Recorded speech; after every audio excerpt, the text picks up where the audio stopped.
once and be recognized, everyone, and welcome to the Sitrep Podcast, your forward operations base for all things military and historical wargaming. I am your host, Ariskini Jim, and to kick off the new year, we're getting back to a little bit of our bread and butter with some modern-era tactical wargaming. Today's scenario attempts to recreate one of the countless firefights that took place during Operation Enduring Freedom. Of course, that's American operations in Afghanistan during the global war on terror. And the system we're going to be using has been repeatedly requested by many members of our community over the past few months. Force on Force by Ambush Alley Games and Osprey Publishing. Today's skirmish takes place in the Helmand Province, part of Operation Khanjar, or Strike of the Sword, translated out of the local Pashto. Launched in conjunction with Operation Panther Claw, carried out by British forces a little further north in the town of Lashkar Gah. Operation Khanjar was mostly carried out by U.S. Marine Corps forces in July of 2009.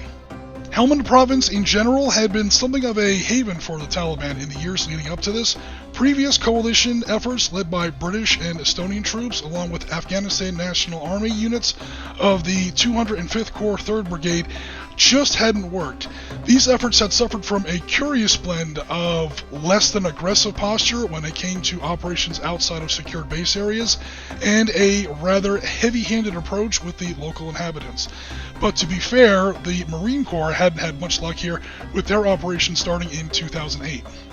I'm only bringing this up because it does have a direct effect on today's scenario. Despite its rather aggressive name, Strike of the Sword, and a massive new influx of troops, this was part of the big 2009 troop surge in Afghanistan. One of the key aspects of this plan was a distinct restraint of force. The Marines here really were trying to keep the local inhabitants on side, and the op plan had some very, very firm restrictions on the deployment and use of high firepower support assets. In particular, our scenario will be looking at 1st Battalion 5th Marines, moving against Taliban positions at Nawa-i-Barakza'i. In addition, 2nd of the 8th would also be hitting Taliban positions further south at Garmsir, supported by ANA and Afghan National Security Force units. And again, the British were involved in Panther Claw further north up here at Lashkar Gah.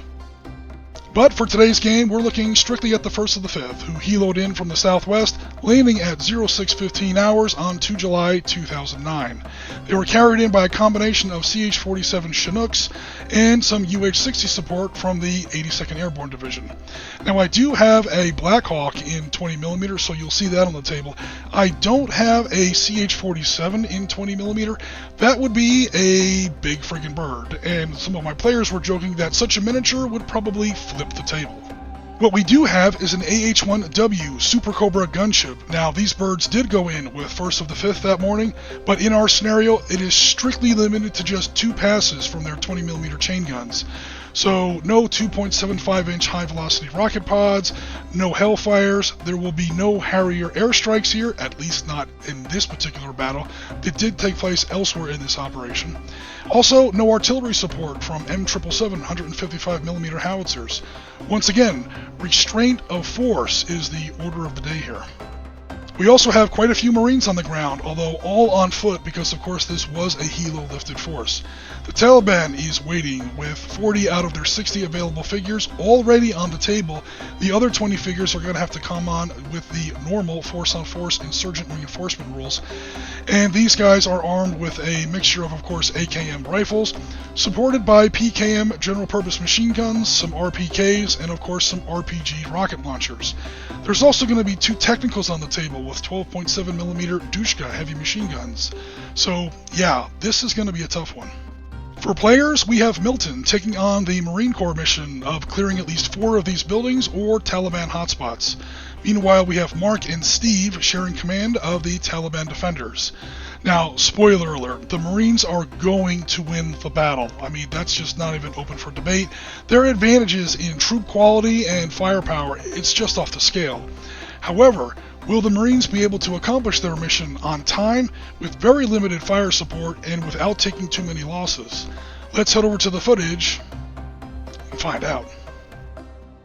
Here is our table set up for today. It measures 6 feet by 5 feet, presented in 20mm. The insurgents, as the defenders, have set up first, within 2 feet of the right-hand side of the table, Meanwhile, the Marines of 1st Battalion, 5th Marines have set up within 1 foot of the left side of the table. So Milton, as the Marine player, has set up all of his forces, and what he's going to do now is he's going to designate which of his units are going to be on Overwatch. This is one of the first things you do in a force-on-force turn. The regular forces player sets up his Overwatch.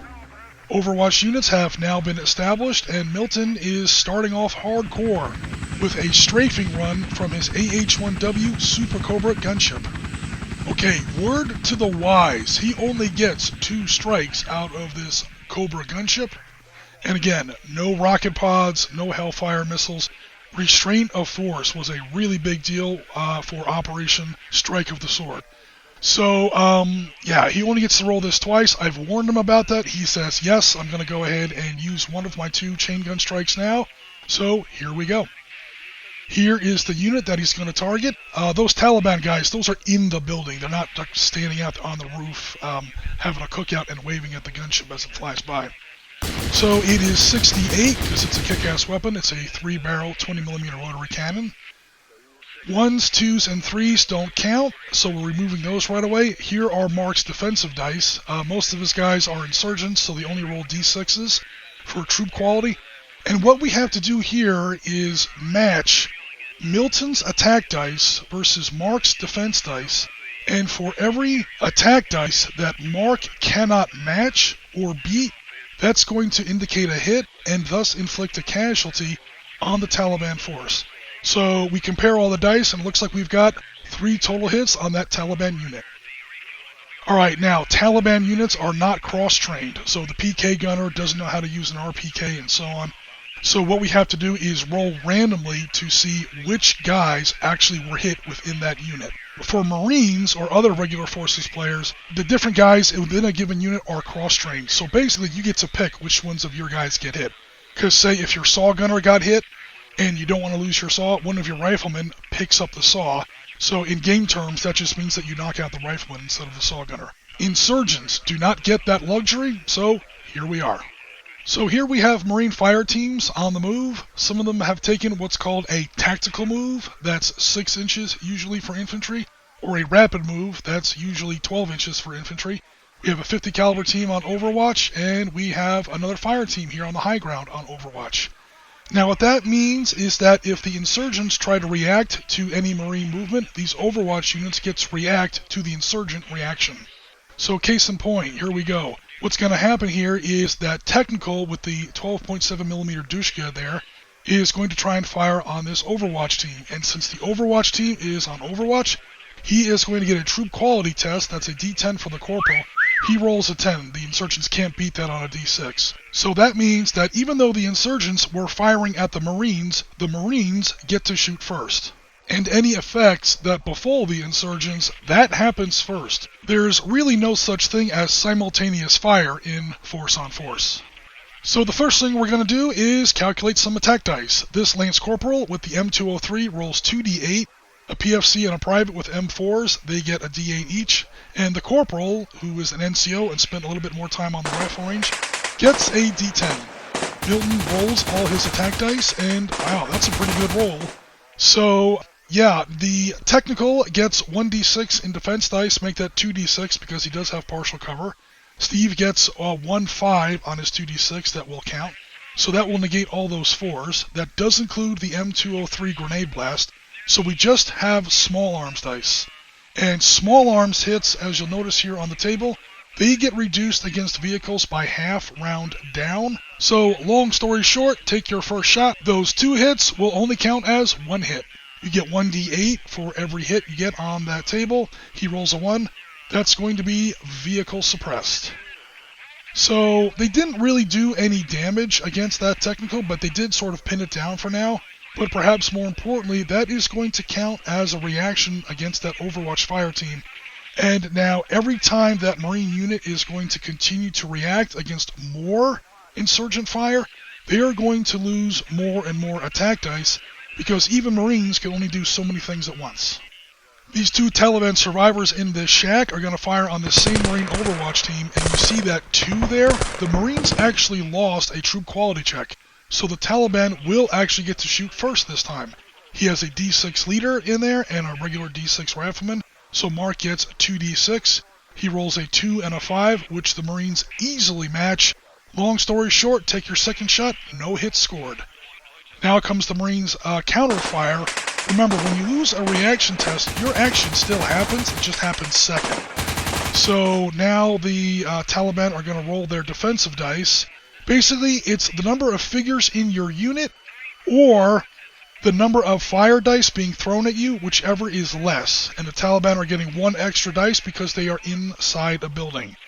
So they wound up taking 1 hit. We roll randomly to see which one it is. Turns out it was the leader. Meanwhile, the Marines get an additional defense dice because they are all wearing body armor, and this team gets an additional defense dice because they are in cover. Yes, that one skinny little tree does count as cover. I'm remembered of a time during a cannonade on the peninsula when there was just one tree for the men to hide behind, and it was a skinny little tree, and the boys that just fell in behind in a long, thin line which ruled, just like a pigtail. It would sway to one side and then to the other. If a shell came this way, the line would sway that way. A ball come that way, the line sway back this way. It was a hell of a thing to see. George, what has that got to do with what we're talking about? Here comes some more fire from more Taliban. Again, they're considered inside the shack. They're not just chilling out on the roof getting a suntan. And they are continuing to pick on this Marine Overwatch team. Clearly, they are trying to grind down this team's attack dice by forcing them to react over and over and over again. However, the Marine Corporal rolled a 5, which the Taliban leader with his D6 could not beat. So the Marines will be going first yet again. The problem is they are running out of attack dice. Again, this is their 3rd action, so they lose 2 attack dice. They will only have the grenade launcher, that's the 2 red D8s, and then the corporal with the D6. So again, 1, 2s, and 3s don't count. That 6 is going to count. He's already beat that 4. The Taliban player has already beat that 4. That 6 is going to be the only hit. We roll to see which Taliban figure in that team has been hit, because it does matter. And again, they're not cross-trained, so it's that figure there. And now the Taliban get to shoot all their figures except the one that was hit. So here is Mark's roll. There is a D8 leader. One of their better leaders is in that team. Here comes the cover dice for the Marines. And again, you match the defense dice against the attack dice. And that's going to be another reaction, but still no hits on this lucky Marine fire team.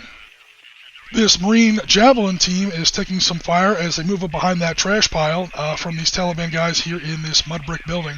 I brought in those javelins as a bit of an equalizer against what I thought was too powerful of a Taliban force. I think I made the Marines a little too OP though, because they just blew the top clean off that building and killed basically everyone in there. We're going to put an ammunition cap on those javelins. Meanwhile, Steve is also bringing in one of his technicals there. You see that pickup truck at sort of a hold down position behind that hill terrain piece with his 12.7mm Dushka, and he's going to open fire on another Marine fire team, try to inflict some casualties. But the Marines have won the troop quality test. They will shoot first, and once again, Milton has rolled pretty well. Notice the red dice are the M203 explosive weapon, and all the other dice are regular small arms. When you're shooting against vehicles, it's important to keep your small arms and your explosive arms separate, and we'll talk about why. So again, small arms against vehicles always gets cut in half, divided by, rounded down, I should say. So those 2 hits only count as 1 hit on the small arm table. Meanwhile, the 2 hits on the explosive table will stay as 2 hits, and they roll on that second column there where you get a lot more juicy results.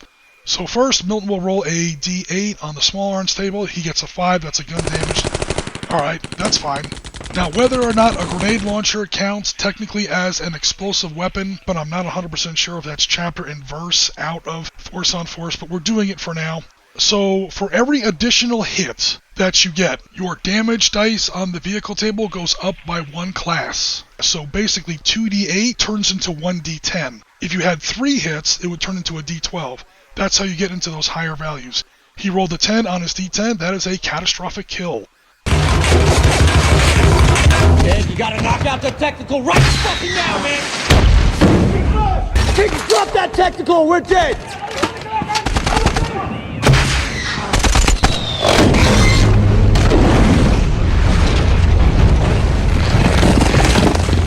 And kaboom! Long story short, take your third shot. That is the end of that technical.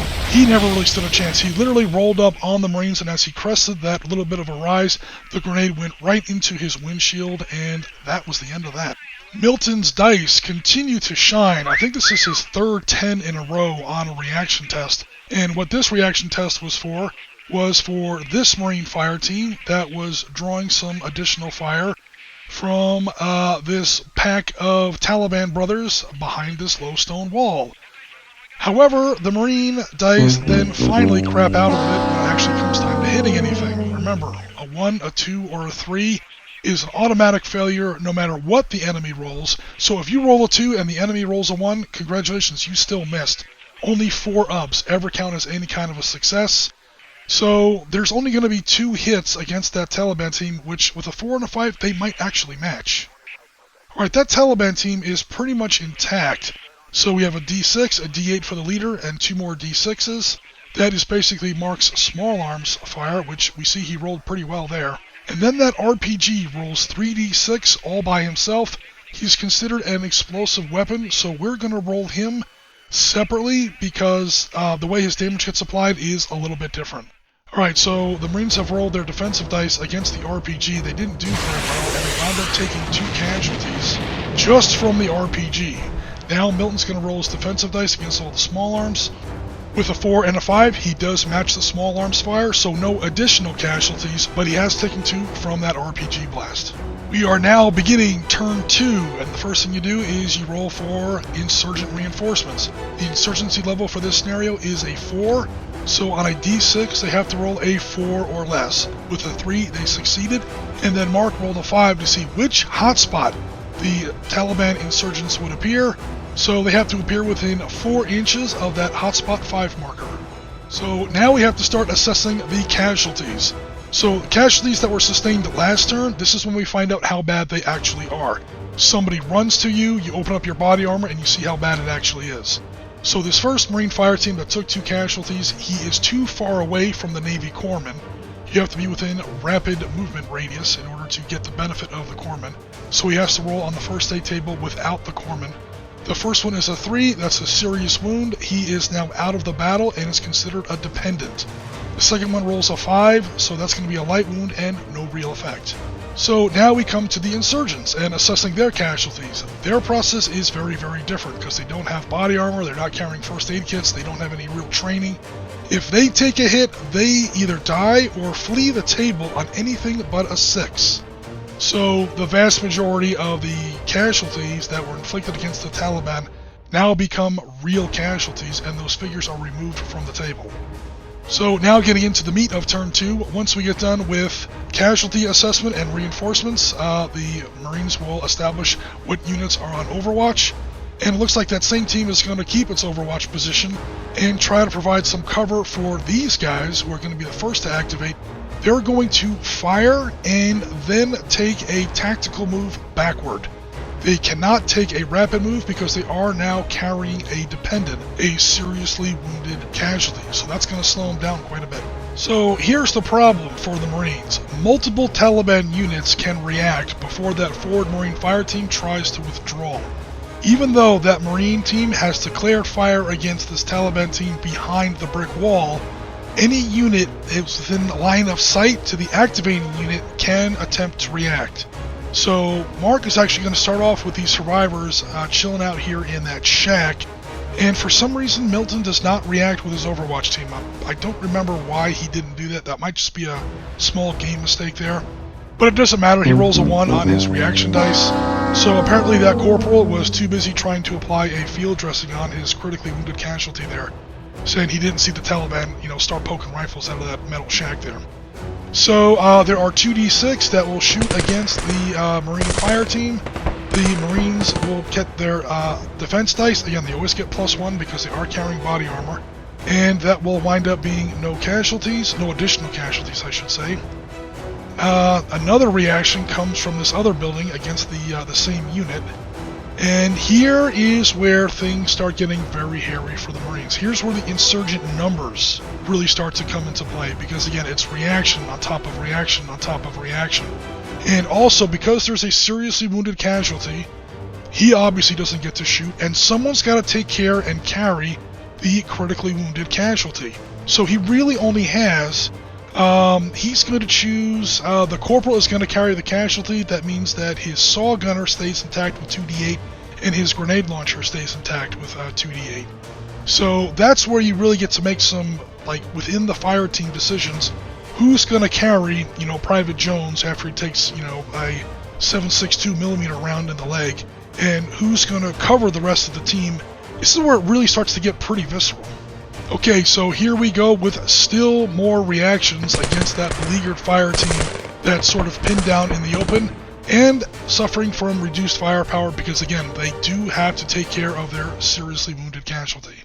And finally, we see things turn against the Marines in a pretty big way, relatively sharply. They won that reaction, inflicted another casualty there. They won that reaction, inflicted another 2 casualties there. But then comes this full Taliban team, all 5 figures, with an RPG and a D8 leader. Mark was sort of playing a little bit of a long game there, saving that for last when Marine reaction and counterfire dice were going to be at their lowest. So the seriously wounded figure took another wound, but wounds are not cumulative in this game. The corporal who was taking care of him actually took 2 wounds, and there's yet another wound there from the lance corporal, and there's the shot that did it, 666 on the RPG. So yeah, things are triple reactions, multiple casualties, figures taking multiple casualty hits. It's really getting bad for that forward fire team. They need to get out of there. They finally get a chance because they've sustained all the reactions. They finally get to do their movement. And they fall back. Hell yeah, they fall back as best they can. Again, they're not going very fast because now they've got multiple casualties. And the good news is that they are now within rapid movement rate of that corpsman, so they get to roll on some better tables. So here comes the 50 caliber team. He is going to try and provide some more suppressive fire, maybe give some additional fire support for those Marines trying to withdraw. And as he gets ready to open fire, he's going to be contested on a true quality check from some riflemen Mark has in that 2-story building there. So they roll their dice, the Marines win, they will shoot first, and yeah, that's a 5d8 weapon there. That's a belt-fed law deuce. Firing point blank. Remember, this table's at 20 millimeters, so he's only like maybe 100 feet away. Straight into a mud brick building. He inflicts multiple hits on multiple figures. That's the end of that. Meanwhile, this other fire team is moving up the road. He's about to do a rapid advance. And because these Taliban figures in this building, well, one of them's a casualty, but the one that's left, he's already taken his action. So he will not get to contest this move as the Marines rush up. We might see some breaching, some clearing, and maybe even some close quarters combat inside that building. There we are so far, folks. As you can see, that first Marine fire team took a lot of fire coming in, and they're now trying to withdraw, but at least they've got some good corpsman support. Remember, force on force does have some pretty serious casualty management rules. You don't just pluck a figure off the table when they've been hit. You've got to take care of your guys. Meanwhile, another fire team has moved up in its place, and with the Taliban momentarily pinned down and out of actions, the Marines are about to rush that first building. We might see some breaches, some clearing operations, and maybe even some CQB inside that structure. So clearly the Marines are way ahead of the game as far as casualty points go, but they are way behind schedule as well. I mean, we're halfway through the game here, and the Marines are just now getting set up to assault their very first objective. Now, we're not trying to mock the Marine Corps here, God knows. In fact, our scenarios try to do exactly the opposite. Respect the veterans by portraying just how difficult their jobs still were despite their huge advantages in tactics, training, and technology. And that's where we're going to leave it for now, folks. Thanks very much for watching. Please like, comment, and subscribe if you enjoyed this content. Please remember to hit that notification bell. Also, please consider joining the Sitrep Podcast Discord. There's an auto-accept invitation link to our Discord in the description of this video. Join our community, see what everybody's up to, and best of all, show us what's happening on your hobby table. But for now, this is Risky Jim with the Sitrep Podcast. We are rounds complete for another episode. And as always, Tango Mike for watching.